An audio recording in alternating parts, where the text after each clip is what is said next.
everybody, welcome back to my channel. It's Jenna from the Up North Home.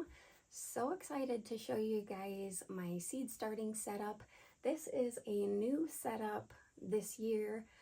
In the past I had thrifted a really cool kind of two-tiered shelf with fluorescent grow lights on it, which I was super grateful for.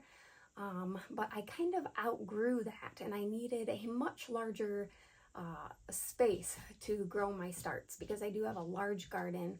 I'm adding in a large herb garden and I grow a lot of stuff, and I also wanted to be able to grow new flowers and things of that nature too. So I have a lot of things that I'm going to be starting, and I like to use, I like to use these 3-inch pots, and so a lot of times my starts, I didn't have enough space, so I would have 4 plants per 3-inch pot, and I really wanted to be able to spread those out and actually have 1 plant per pot would be great. So I needed more space, and I searched and searched for the perfect setup, and I think that I really found it, you guys, and I wanted to share this with you.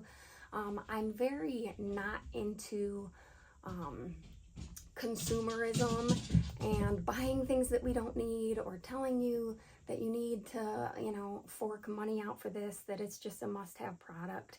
But if you are already in the market for something for seed starting, you are looking for something to upgrade to, these I think are a good bang for your buck and something that you should really look into, and I'm going to show you why. These items in particular have something special to me, and so I'm going to show you those awesome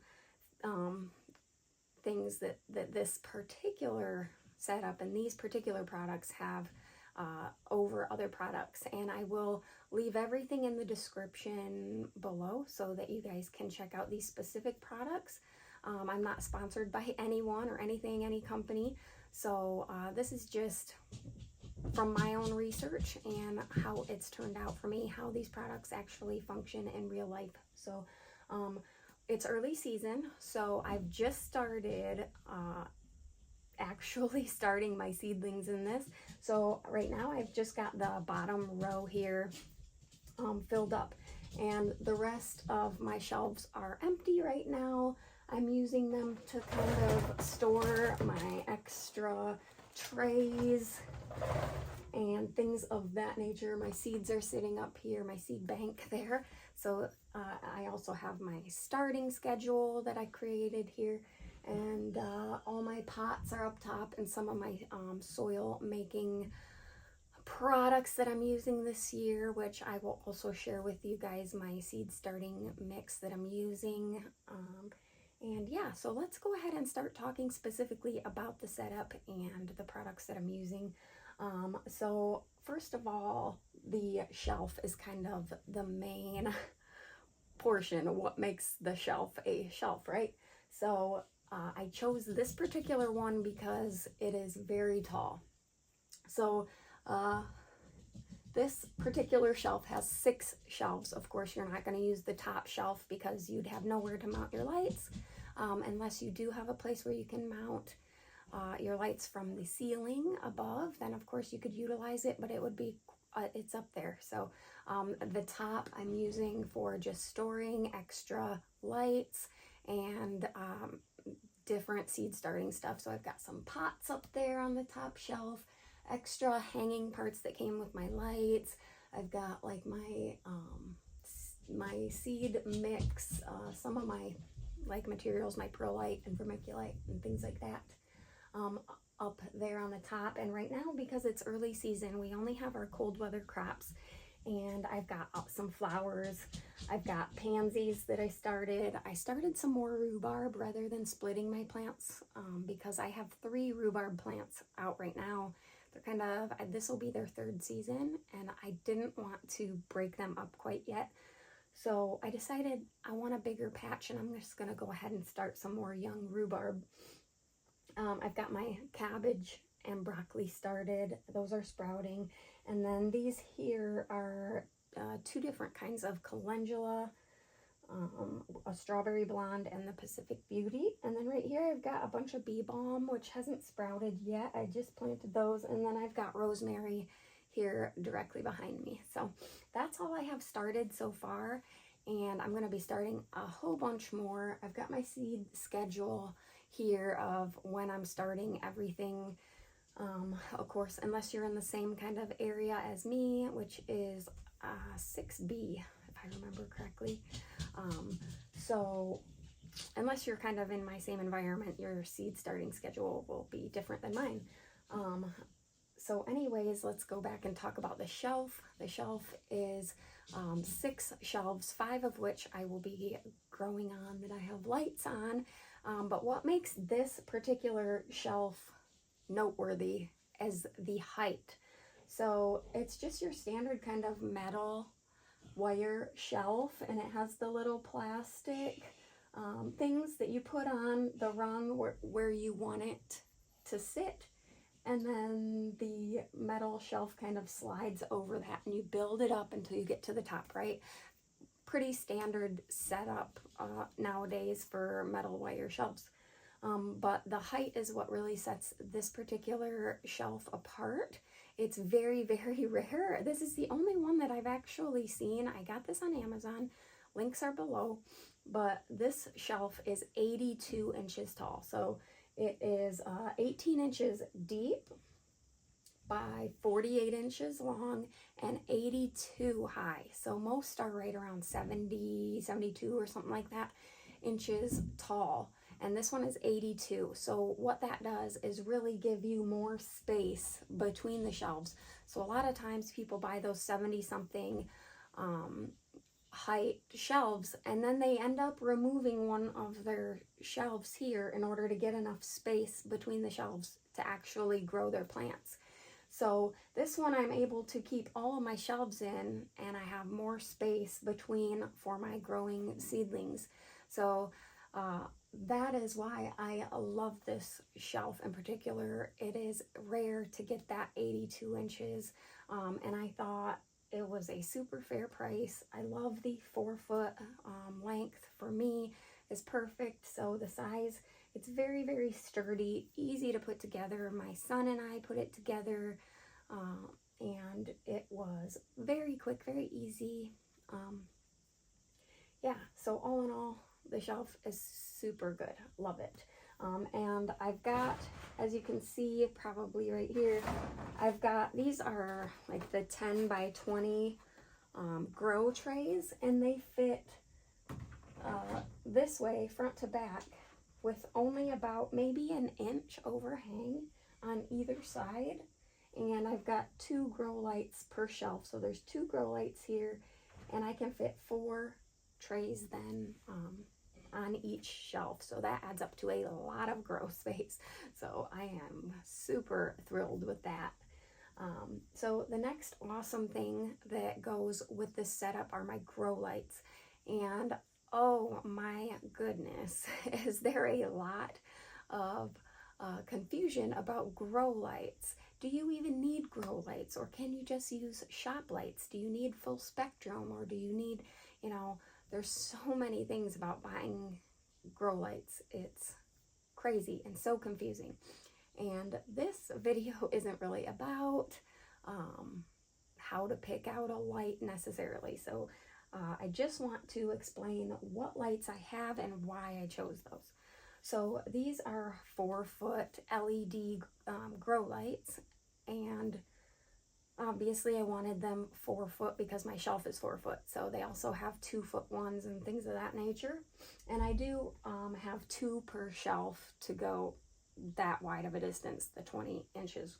And I've got them spaced about 9 inches apart according to the manufacturer's specs.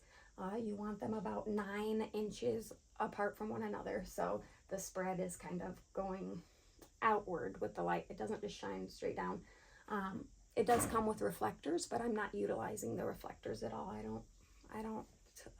I didn't find that they were useful for me, for my situation. Okay, so these lights are on Amazon as well, and like I said, they're LEDs. I wanted full spectrum grow lights. You don't need grow lights. Yes, you can use shop lights for your seedling setup, but I decided to go with an actual grow light that was full spectrum so that I could also grow, or I could also place house plants on this shelf when it's not in season. So in the middle of winter, if some of my house plants aren't getting enough sunlight from being in the window, which we don't get a whole lot of sunlight in the windows in our house, like direct light, and so some of my plants kind of suffer in the winter, and I wanted to be able to set them on this if they needed extra light. For example, my aloe vera definitely needs a supplemental light in the winter to keep it from getting droopy, and that's been kind of a battle for me. So I wanted to be able to put houseplants on them. But if you're strictly using your setup for seedlings and you don't plan on having any flowering or fruiting or anything like that, plants on your shelves, then by all means, you can look for just 4-foot shop lights, and you will be just fine. But there are a lot of videos specifically about what kind of lights you need to grow with, and so I would definitely search for some videos on that. And but these lights, since I wanted to be able to put houseplants on them, I wanted specifically full spectrum lights. So these are full spectrum LED grow lights, and I also wanted them to be strong enough because some are very weak, and because I want to put full-size plants and different ages and things like that, I wanted a more up-to-date, more powerful light. So these are 42 watts each light. So with my research, that is what I found to be very acceptable, very good. These are T8 LEDs. So they are newer, they're relevant, they're powerful, and they're full spectrum. So that's what I was looking for, and also obviously 48 inches long. So that's what I got. They came in a pack of 6, and I needed 10. So I bought 2 packs, and I have a couple of extra. Haven't decided if I'm just gonna sell my extras on, you know, Marketplace or something, or if I'm just gonna hold on to them in case I need them. In case I ever expand, or in case something happens and one breaks or whatever. So they're sitting up on my top shelf just in case. But these came and they are perfect for my setup. They are plug and play, so I can connect all the lights together, and I have it set up on a timer that I bought with my previous setup. So I have a timer, and they will automatically turn on and off without any attention from me, which I think is fantastic. And what I really love about this setup too is the way that I was able to connect my lights here to the shelf. I wasn't exactly sure how they were going to fit and how it was all going to work, but once I got these actual products, it couldn't have worked out better. It's almost like they were just meant to be a pair, the lights and the shelf. They were just meant to be together, and I'm going to show you what I love about that specifically and how well it works here. So let's go ahead and take a closer look at these lights and how I have them wired and why they're so perfect together. All right, so here is a closer look at the shelf. And as you can see, there's my timer over there on the wall. But we've got, you can see the timer that I have there and all the wires. I only have the one shelf plugged in right now because this is all that I currently need. But you can see this ended up working out perfectly because these are a 48-inch shelf and these 48-inch lights. And I didn't know exactly how I was going to put these in here, but it turned out to be perfect. It's hard to focus. Okay, there we go. So those are the lights, but they are the perfect length that they fit right inside of the shelf here. And so I basically just have these hanging in here by by the power cords. So this is a cord connecting these two lights. So this end I have my connections between the lights, connecting this light with this light, and then the power cords I have all on that side. So you can see the power cords.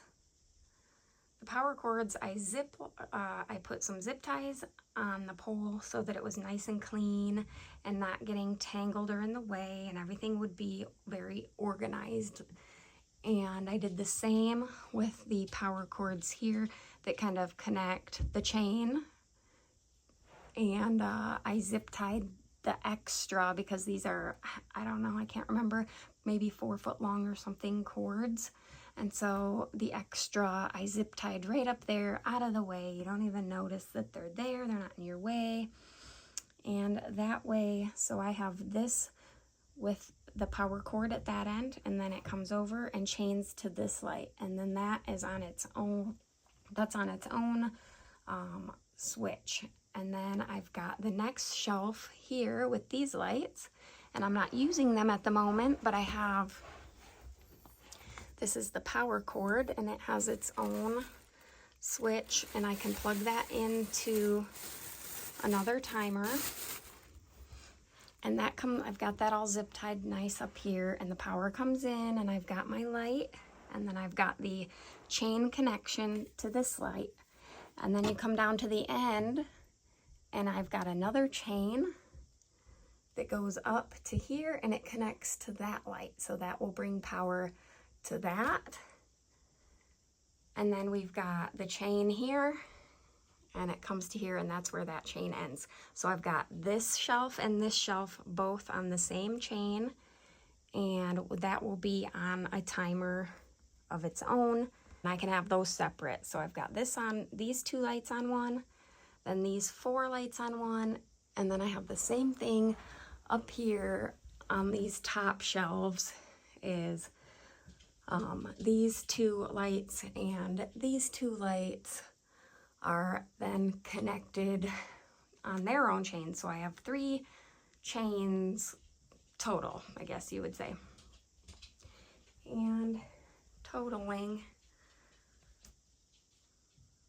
3 zones, if that makes sense. All right, so that is the setup, but what I really love is how the lights are just perfect to fit inside the shelf. All right, and so these lights being flat to the shelf was perfect for me because I read the manufacturer's suggestions on the light. When you buy lights, it shows you the spectrum and all the colors of the light, and it gives you suggestions on how far away from your plant your light should be, given, you know, the circumstances of the spectrum and how powerful the lights are, how many watts and things like that. They kind of do that calculation for you. So if you read, it told me how far away I would want the light from seedlings. It also has different suggestions for bigger plants. So in my case, I evenly spaced my shelves. For the most part, they're all at the same height. And it was perfect with the suggestion of the manufacturer for these lights. So it's the perfect space between, if you have fluorescent lights in particular, older lights, different, depending on what kind of grow light you have, the manufacturer might suggest, you might end up having to put, like my old setup that I had, they were older, kind of outdated fluorescent bulbs, and I had to lower the shelf down, or lower the lights down, so they were just like an inch away from the soil. And then as the plant grew, I had to constantly make the light higher with the plant as it grew. So it was always right butt up, basically, to the seedlings. Whereas these newer lights, I don't have to do that. It tells me the perfect distance, and So this is the perfect distance for the manufacturer's light. So it worked out perfect. I don't have to adjust these lights. They're going to be perfect for the age. So as seedlings and as they grow bigger. Now, most of my plants aren't inside for a long period of time. That's why I have a strict schedule that I created so that like I don't want 2-foot tall tomato plants inside because I started them too early.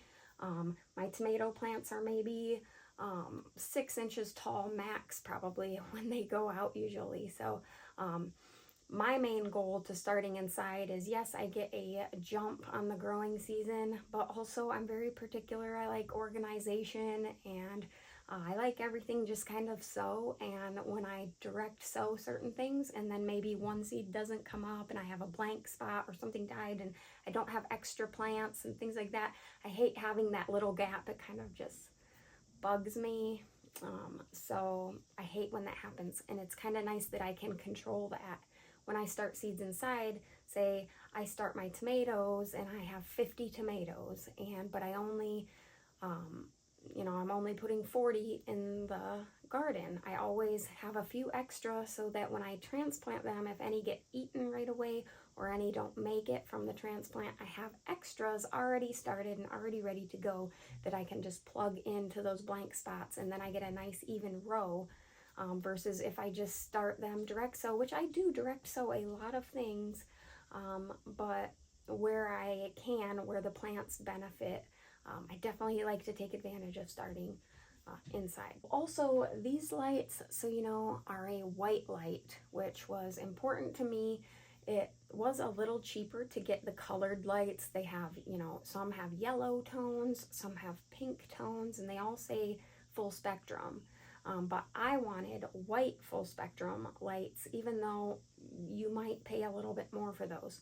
I have my setup here in our home office, and it is super nice here because I do get to just pop in whenever I feel like looking and seeing if any seeds have sprouted. And it's nice and clean and organized. I love that. All right, so now that we've gone over our seed starting setup and the products that I've used here, I want to show you guys the seed starting mix that I created and that I'm using this year to start my seeds as a little bit of a bonus to you.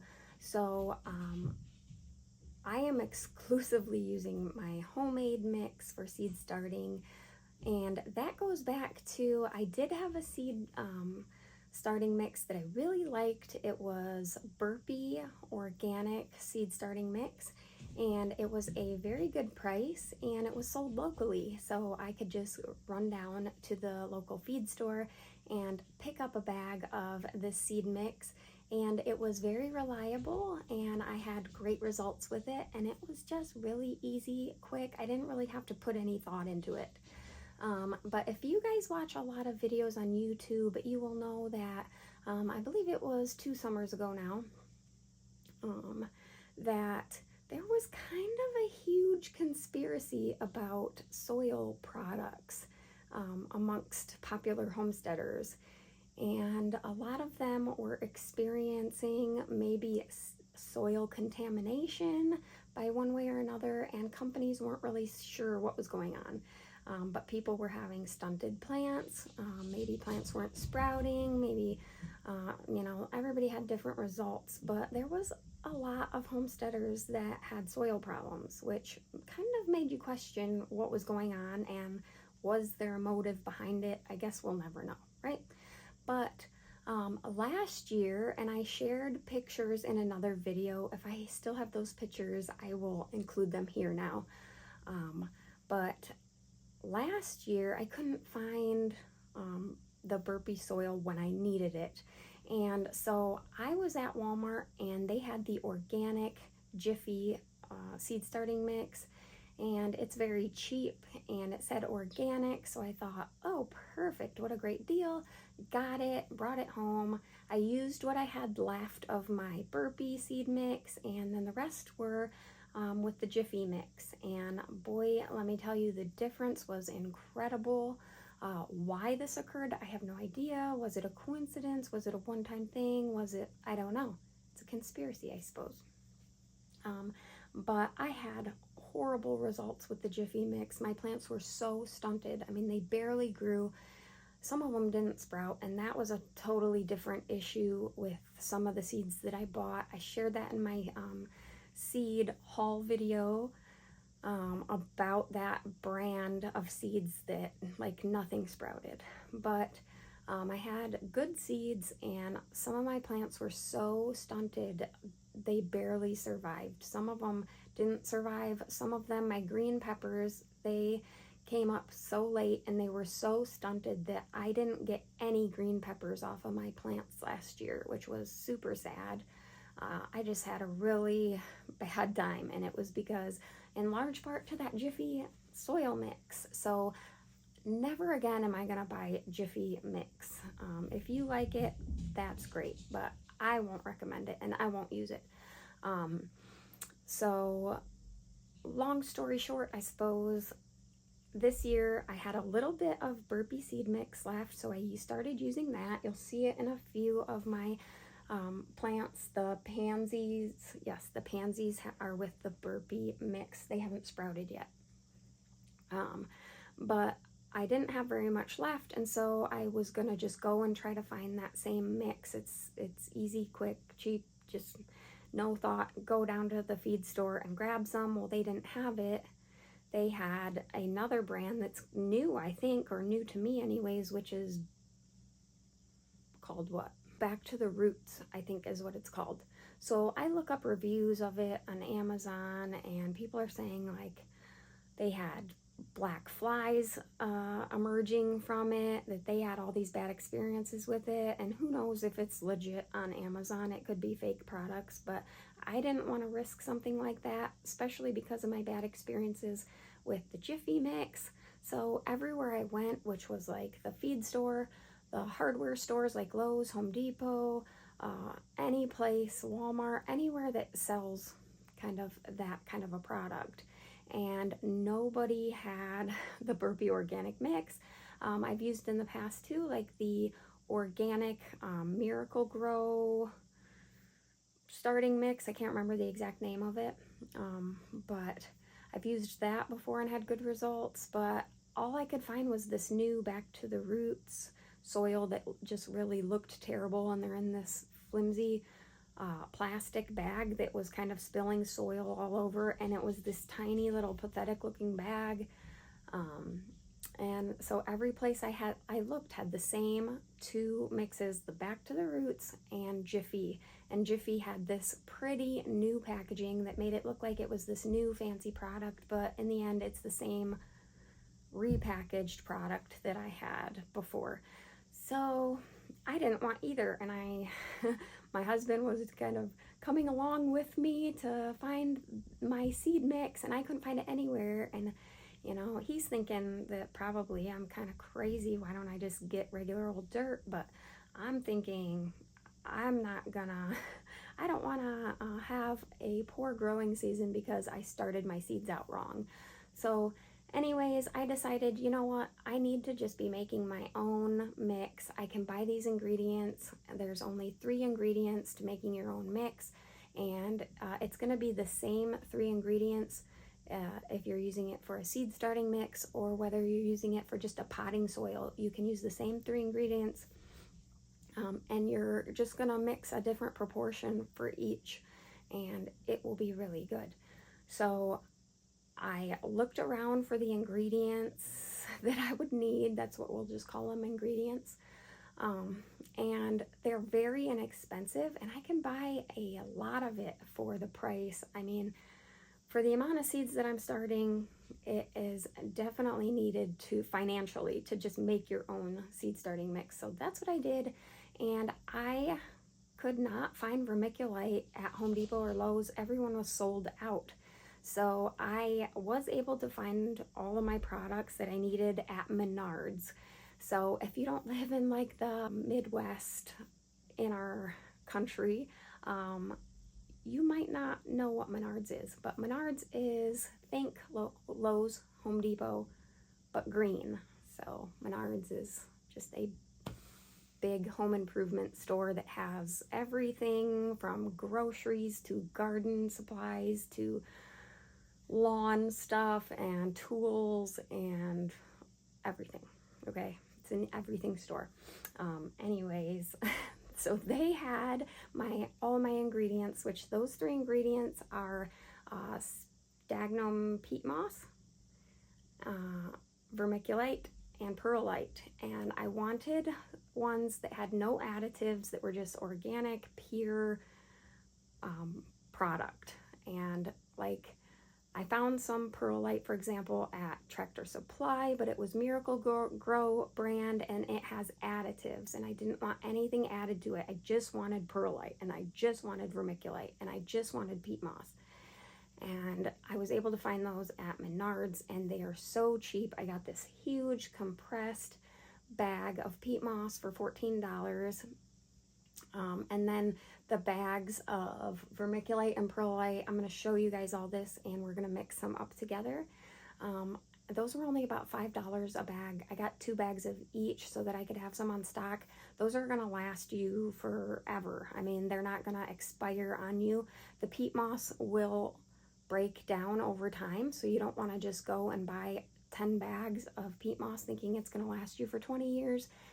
It will decompose and disintegrate, so you're not going to want to get a ton of peat moss. I just got 1 bag, and it's going to, I think, be plenty for everything that I need this year.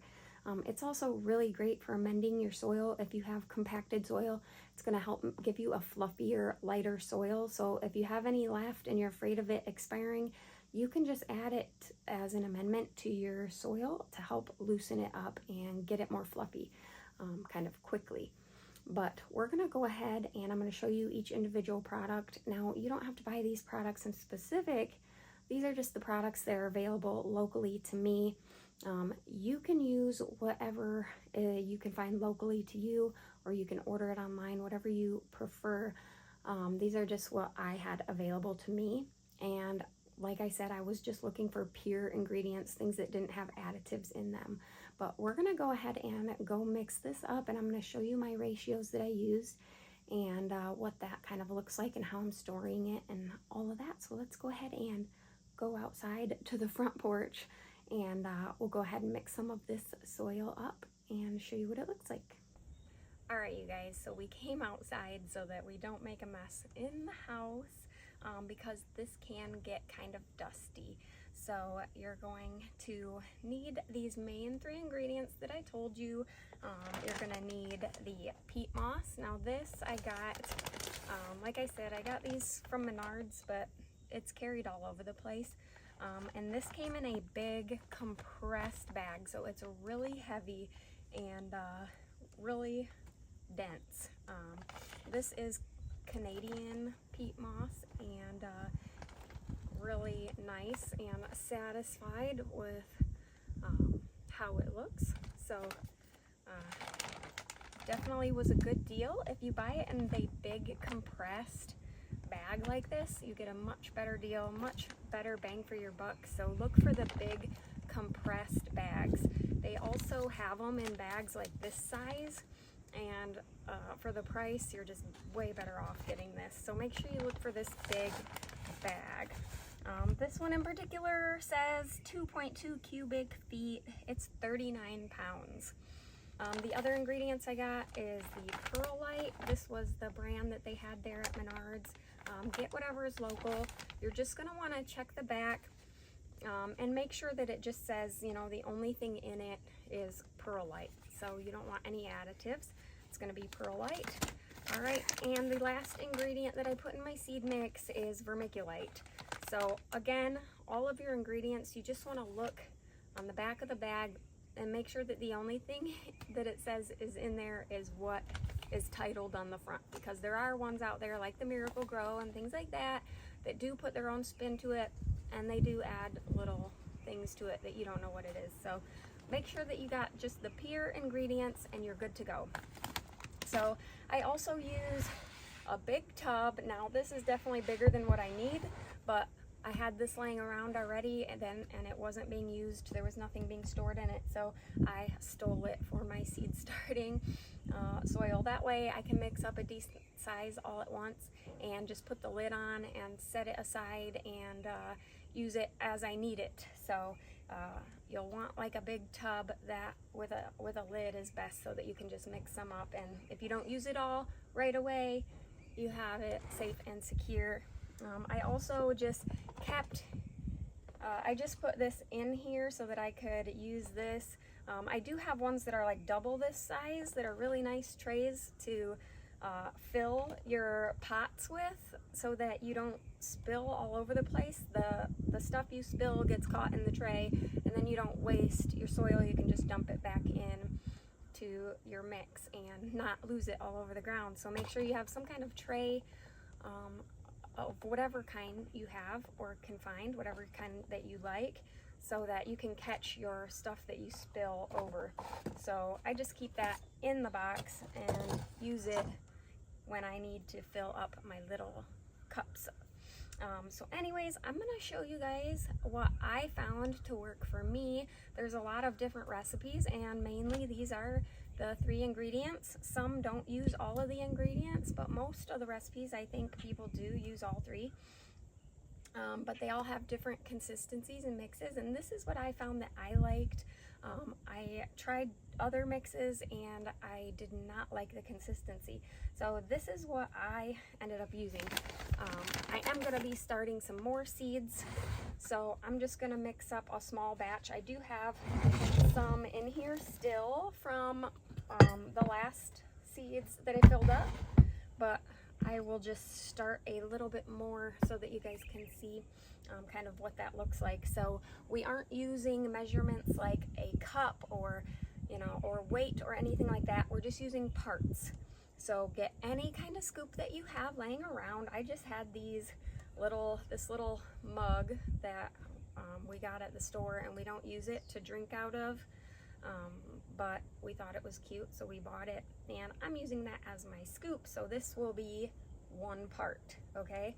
So we are going to mix 4 parts of our peat moss to every 1 part of vermiculite and 1 part of perlite. So a 4:1 ratio. That is what we're going to be using today. You are going to want a good mask available, so make sure that you have something to cover your face, because there will be particulates in the air that you don't want to be breathing in and getting in your lungs. So first I'm going to get my 4 parts of the peat moss. So like I said, this is compacted, so you're going to have to scrape it up a little bit to get it nice and fluffy. You're going to want to put your part in when it's nice and fluffy. You don't want to just grab the condensed part. So get it nice and fluffy and loose, and that fill up your container, whatever it is, and know that this is 1 part. And we're going to add 4 parts, okay? So here's 2 parts.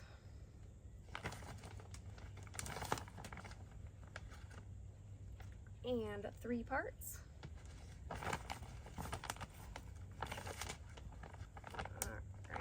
And here is our 4th part. We're not packing it in, it's just nice and fluffy. So 4 parts of that. So now we're going to add our vermiculite and perlite, and I am going to definitely put my mask on now.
so that is our final product that is now ready to go and start using to sprout your seeds. So one really important step when you go to start your seeds that you may or may not know. I didn't know, there was a time that I didn't know, and that is making sure to thoroughly hydrate your soil before you put them into your pots. So now that you have a portion of your soil mixed up in your container, you're going to want to add water to hydrate that peat moss, because everything is dry, and if you have started seeds before, you put that dry dirt in the little cup, and then you put your delicate tiny little seeds in there, and then you go to water that dry soil, and it kind of has a water repelling property to it when it's dry. It kind of pushes that water away at first, and then I always thought, man, my little seeds are gonna float away. I put them nice in the center of the pot and they're just gonna float away. Who knows where this thing's gonna sprout. So I always thought, man, there's got to be a better way to like get water into this, and duh, you want to add water before you put it in your cups. So mix a small amount that you think that you'll use or pretty much use. And then I don't like to get all of it wet because I don't want it to sit there for a long period of time wet. So what I do is, like I said, I have like my tray, or I have bigger trays that are really nice and you don't spill all over. And when I go to start my seeds, I just keep my measuring cup, I guess, in my container, so it's always handy. And I just will put, you know, if I'm starting, say, 10 flowers and I don't know how much soil I'm gonna need, I'll just get a bunch like this, and then I will get like a quart of water, and I will just add that to this and mix it up with my hand until everything feels hydrated. So I'm not trying to turn it mucky, but I want it to be wet. So I'll add the water, maybe add a little more if I need to, until it's all nice and wet. And then I go ahead and fill up my pots with the wet soil. And then once I get my pot all filled, I'll go ahead and put my seed in there however the seed packet wants me to do that, whether it be, you know, if it says a 1/4 inch deep, I poke my finger in the center or wherever I'm putting the seed, and then gently put some dirt on top of it. Sometimes it'll just be on top, spread them on top and maybe press them in and call it good. But then you can spray them, once you get your seeds in there, you can spray them with a little bit of water on top, and it will accept the water now. And then you can place like a dome or some plastic wrap or something on top to keep it nice and moist in there until your seeds come up. So that is the seed mix that I am using and that I really love the consistency of. So having good luck with that. I can't wait, you guys. We've got so much going on in the garden this year. We've got some garden renos, and we are adding a huge herb garden to our veggie garden that will all be enclosed together. So I cannot wait. My husband said he will make it happen no matter what. So we already have most of the stuff that we need. We just have to go and get the post set cement, but we have fencing and posts, and we have been working at wood chips so that we can cover the garden with wood chips. And yeah, so we have a lot going on in the garden this year. I'm also going to be intercropping a lot of herbs in with the vegetables. I have learned so much about intercropping herbs into the veggie garden, and how they can actually improve the flavor of your veggies and also repel pests. So I can't wait to go over all of this with you guys. Make sure that you're subscribed so that you don't miss out on any of this upcoming content. I hope that you guys enjoyed this. I hope that you learned something, or that it was valuable to you in some way.